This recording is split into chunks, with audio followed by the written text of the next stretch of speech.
Planet Earth is in trouble. The world is becoming overpopulated with humans,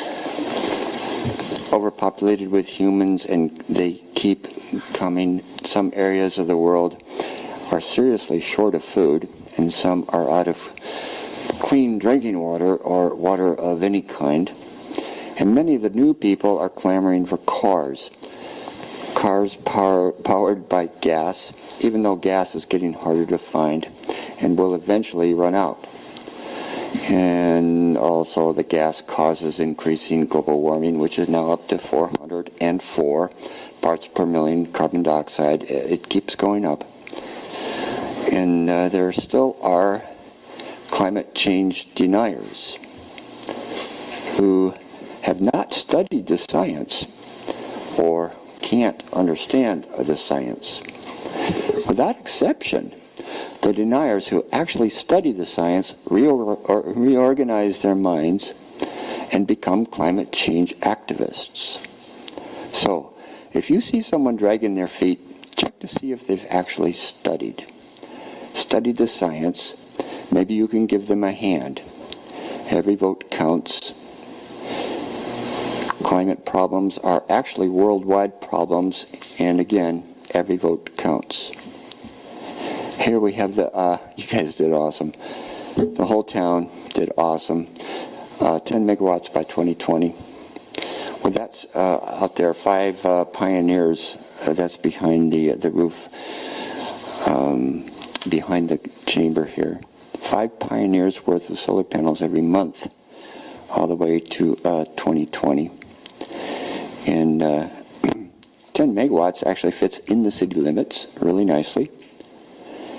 But to get and renew all of Ashland's energy, that's going to be 750 megawatts. And that's a lot of solar panels eventually. It'll be a while, huh?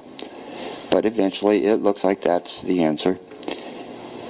And that's going to require across the freeway. And wouldn't it be nice to come into Ashland from over the hill and about exit 14 up on the right, you would see this whole beautiful row and flowing row of solar panels all the way to exit 19.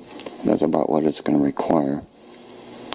For starters, though, here we can do the 10 megawatts all the way, all of them in the city limits.